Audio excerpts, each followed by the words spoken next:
Hello, kamusta at welcome back sa channel ko. Have you ever experienced yung tipong wala ka namang ginagawa masama, pero parang may mga tao na ang dami nang iniisip tungkol sa'yo?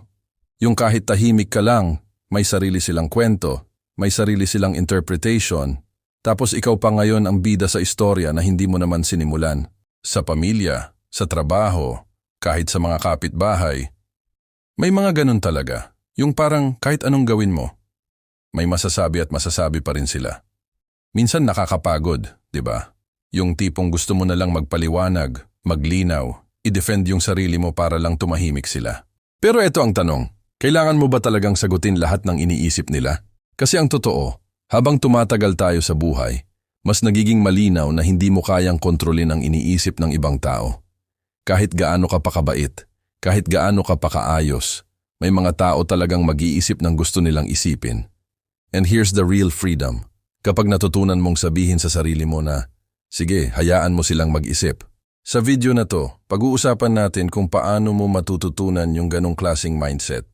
Yung hindi ka na basta-basta natitinag sa opinyon ng iba. Yung hindi ka na napapagod kakapaliwanag sa mga taong hindi naman talaga gustong umintindi.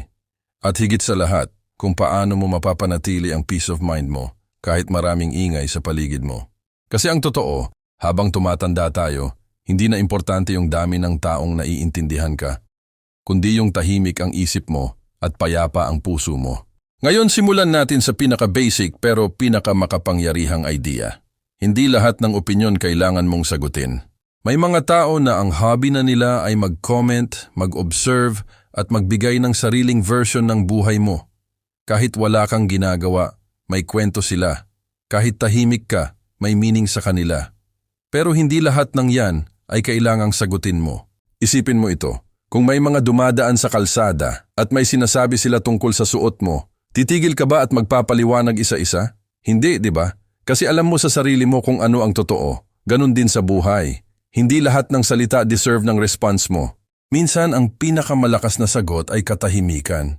Yung hindi ka nagpapaliwanag, hindi ka nagde-defend. Kasi alam mo sa sarili mo kung sino ka talaga. At kapag pinili mong hindi pumatol, hindi ibig sabihin nun talo ka. Ibig sabihin nun, pinipili mo ang peace kaysa drama. Ngayon, dadako tayo sa mas mabigat na parte. Yung mga taong kahit anong explain mo, hindi ka talaga nila gustong intindihin. May mga tao na hindi problema ang hindi nila alam ang buong kwento. Ang problema, ayaw nilang malaman ang buong kwento. May sarili na silang conclusion tungkol sa'yo at kahit anong paliwanag mo, hindi na nila babaguhin yon. Sa ganitong sitwasyon, maraming tao ang napapagod. Paulit-ulit mag-explain, paulit-ulit magpaliwanag ng intensyon, paulit-ulit maglinis ng pangalan. Pero habang ginagawa mo yon, parang lalo ka lang napapagod at parang lalo ka lang na-stuck sa approval nila. Dito papasok yung linya na dapat mong tandaan. Hindi mo responsibilidad baguhin ang isip ng taong committed nang hindi ka intindihin. Oo, mabigat pakinggan. Pero liberating siya kapag na-accept mo. Kasi habang tinatanggap mo na hindi mo kayang kontrolin ang perception nila, mas bumabalik yung control sa sarili mo. Hindi mo na kailangang maghabol ng validation. Hindi mo na kailangang i-prove ang sarili mo sa mga taong hindi naman bukas ang isip para makinig. At sa puntong yon, nagsisimula kang huminga ng mas maluwag. Ngayon isa pang mahalagang bagay. Yung idea na minsan, ang katahimikan mo ay hindi kahinaan, kundi proteksyon. Maraming tao ang akala nila kapag hindi ka sumasagot, ibig sabihin inaapi ka. Pero hindi nila alam, minsan ang hindi pagsagot ay self-respect. Kasi alam mo na kapag sumagot ka, mas lalo lang lalalim ang gulo. Mas lalo lang masisira ang peace mo. Hindi lahat ng laban kailangan mong salihan. Hindi lahat ng issue kailangan mong pasukin. Kasi sa totoo lang, ang energy mo limited. At kung ibibigay mo lahat yun sa mga opinyon ng ibang tao, mauubos ka. Mas mahalaga na piliin mo kung saan mo ilalagay ang energy mo, sa mga bagay na may halaga, sa mga taong totoo, sa sarili mong growth. Kasi habang patuloy mong hinahayaan ang ibang tao na mag-isip ng kung ano-ano tungkol sa'yo at hindi ka naaapektuhan, doon ka nagiging mas malaya. Hindi dahil wala silang sinasabi, kundi dahil hindi ka na nila kayang galawin. At dyan papasok yung pinakasimple pero pinaka-powerful na mindset. Hayaan mo silang mag-isip. Hindi mo kontrolado ang laman ng utak nila, pero kontrolado mo kung papapasukin mo ba yon sa puso mo. Kontrolado mo kung sisirain ba nun ang araw mo o hindi. Minsan, ang pinakamagandang sagot ay hindi sagot. Ang pinakamagandang paliwanag ay walang paliwanag. Kasi sa dulo, ang mga taong tunay na kilala ka, hindi na kailangan ng explanation. At yung mga hindi ka talaga kilala, kahit anong gawin mo, hindi pa rin sapat. So ngayon, habang tinatanggap mo itong idea na to, mapapansin mo na may mga bagay pala na hindi mo na kailangang ipaglaban. May mga usapan na hindi mo na kailangang pasukin at may mga opinyon na hindi mo na kailangang bigyan ng espasyo sa isip mo. Dito nagsisimula yung pagbabago. Yung unti-unti mong nararamdaman na mas gumagaan ka. Mas tahimik ang isip. Mas payapa ang araw. At sa ganong estado, mas malinaw mong makikita kung ano talaga ang mahalaga at kung ano yung dapat mo nang bitawan. Minsan, ang hirap tanggapin na hindi lahat ng tao ay kaya kang intindihin. Lalo na kung sanay ka na laging nagbibigay ng paliwanag, laging nagpapaliwanag ng side mo, laging gusto mong malinaw ang lahat. Pero habang tumatagal, mapapansin mo, kahit anong linaw ng sinasabi mo, kung sarado na ang isip ng tao, wala rin. Kaya dito pumapasok yung mas malalim na realization. Hindi lahat ng laban ay tungkol sa panalo o talo. Minsan, ang tunay na panalo ay yung hindi ka na sumasali sa gulo na hindi naman ikaw ang nagsimula. May mga sitwasyon na ang mga tao, kahit wala ka namang ginagawang masama, gagawa at gagawa pa rin sila ng sarili nilang kwento.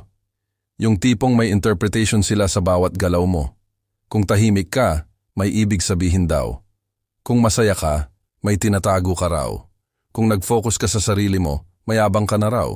Nakakapagod pakinggan, oo. Pero ang tanong, kailangan mo bang sagutin lahat ng yon? Kasi ang totoo, habang tumatagal ka sa ganitong mindset, mas nagiging malinaw na ang opinyon ng ibang tao ay hindi automatic na katotohanan. Opinyon lang siya, kwento lang nila. Hindi yun basehan ng kung sino ka talaga. At dito dahan-dahang pumapasok yung kalayaan. Yung hindi ka na basta-basta napapasok sa emotional trap ng mga sinasabi ng iba. Hindi ka na reactive. Hindi ka na yung tipo na kailangan agad magpaliwanag, agad maglinis ng pangalan, agad mag-reply. Minsan, ang pinakamakapangyarihang sagot ay yung hindi mo binibigay ang energy mo sa bagay na hindi naman deserving. Isipin mo na lang ganito. Parang may mga taong nasa gilid ng kalsada na nagkokomento sa bawat dumadaan. May sasabihin sila sa suot mo, sa lakad mo, sa itsura mo, sa desisyon mo. Pero ikaw naglalakad ka lang papunta sa direksyon mo. Kung papansinin mo silang lahat, hindi ka na makakarating sa pupuntahan mo. Ganon din sa buhay. Kung bawat opinyon papatulan mo, mauubos ka. Mauubos yung focus mo, yung energy mo, yung peace mo. Kaya ang tanong ngayon, kanino ka ba talaga naglalakad? Para sa sarili mo ba? O para sa audience na hindi naman ikaw ang nagbabayad ng buhay mo? May mga tao rin kasi na hindi mo talaga kailangang i-convince. Hindi dahil ayaw mo, kundi dahil wala silang intention na makinig. Ang gusto lang nila ay mapanatili yung version mo sa isip nila na convenient para sa kanila.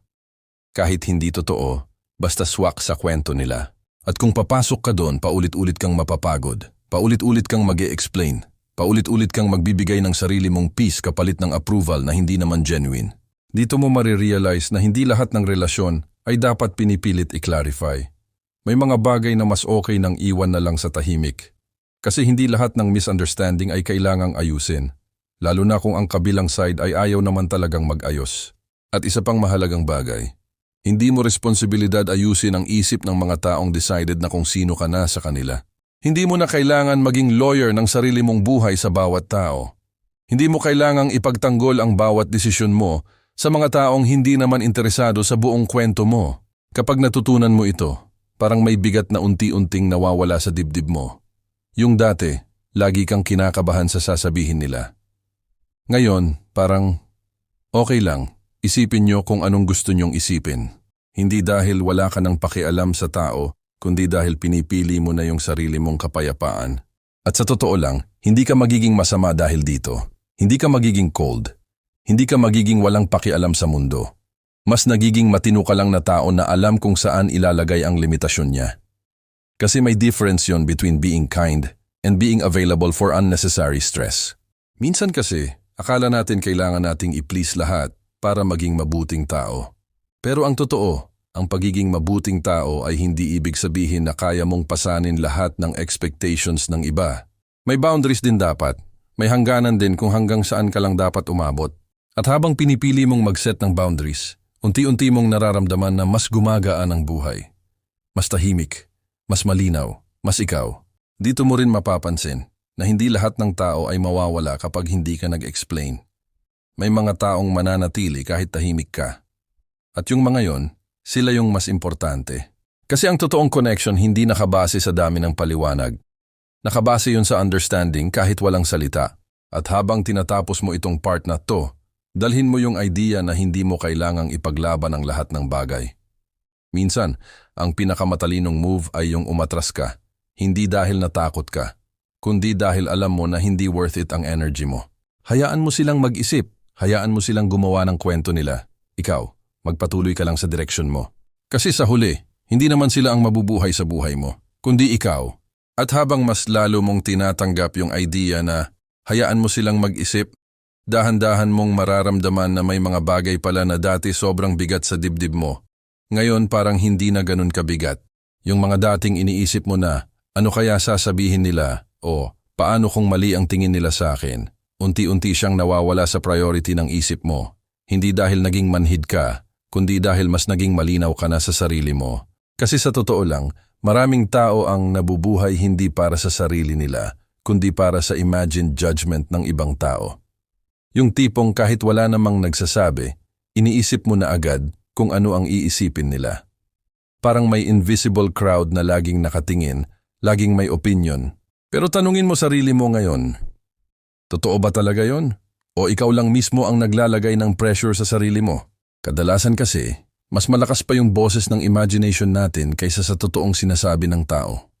At doon tayo napapagod, hindi sa actual na tao kundi sa mga kwento sa isip natin. Kaya habang patuloy mong ginagawa yung hayaan mo silang mag-isip, may isang bagay kang unti-unting nare-recover, yung sariling boses mo. Yung boses na hindi na natatakot magdesisyon. Yung boses na hindi na laging nakadepende sa approval ng iba.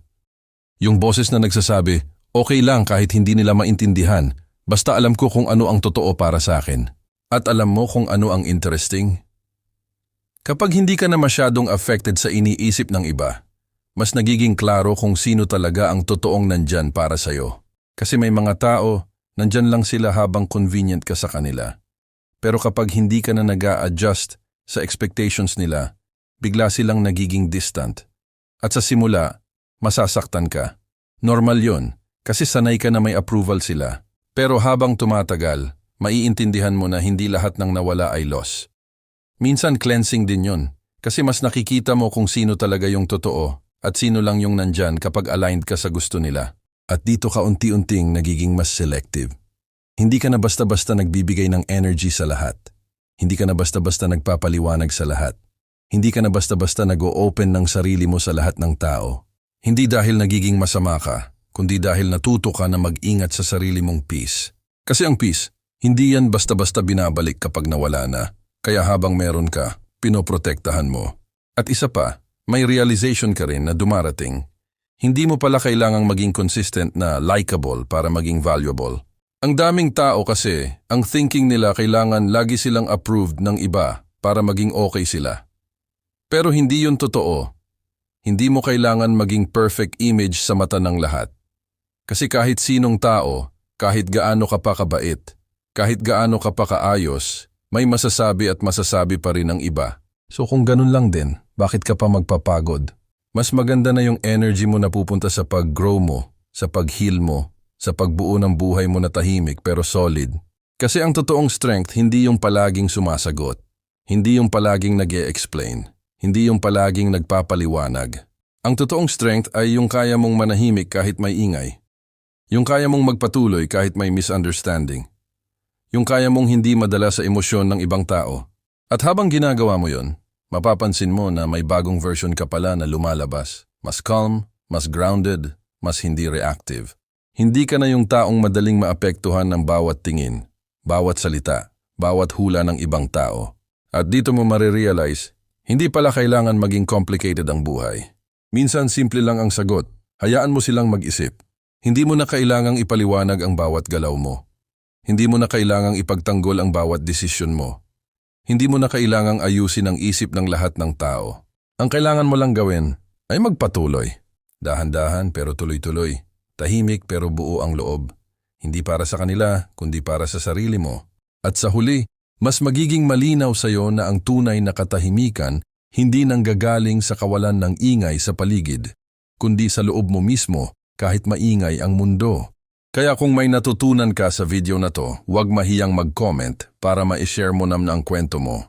And please click like and subscribe para updated ka sa susunod pang mga videos. Hanggang sa susunod.